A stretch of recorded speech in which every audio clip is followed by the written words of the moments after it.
Halo, saya Masayu, pengajar mata kuliah pengenalan pola atau pattern recognition. Ini adalah modul pertama dari kuliah ini.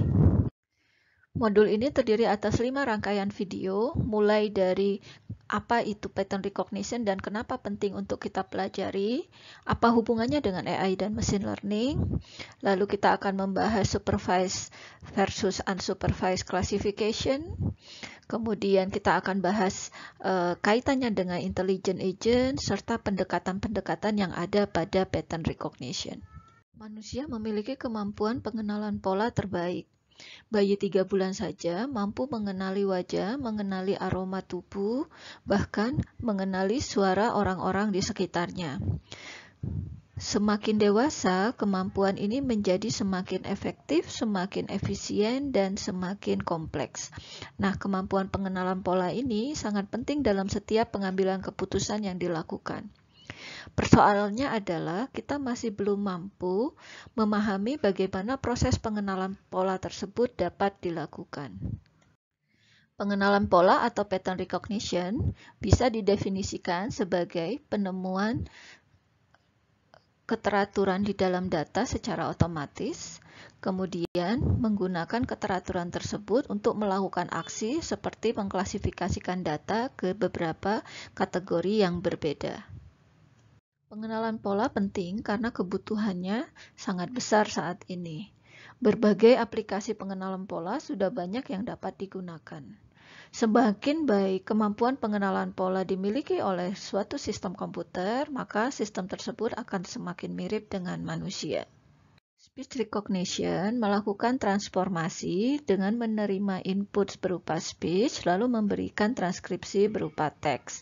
Nah, di handphone kita biasanya sudah ada personal assistant yang memiliki kemampuan mengenali speech ini.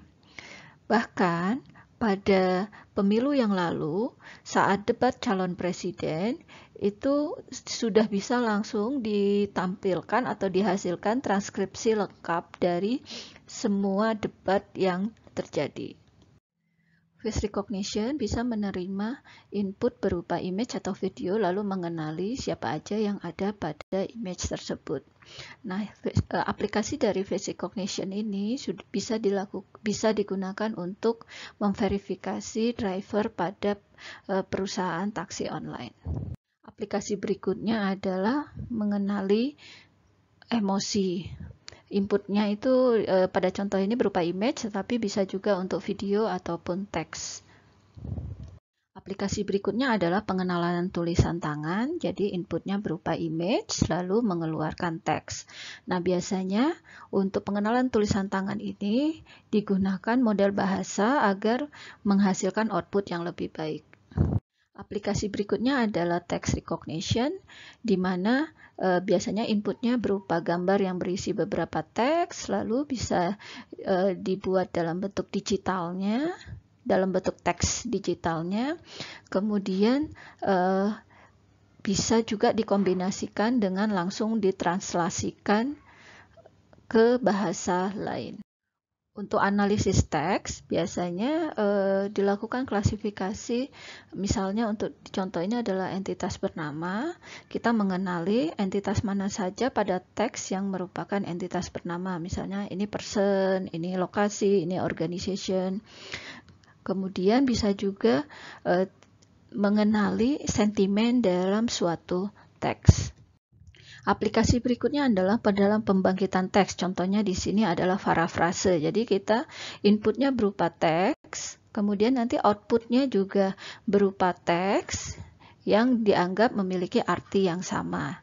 Nah, di dalam pembangkitan teks ini, dalam pembangkitan parafrase, biasanya dilakukan recognize dulu posisi yang ada pada teks ini yang akan dimanipulasi. Misalnya, oh setelah given.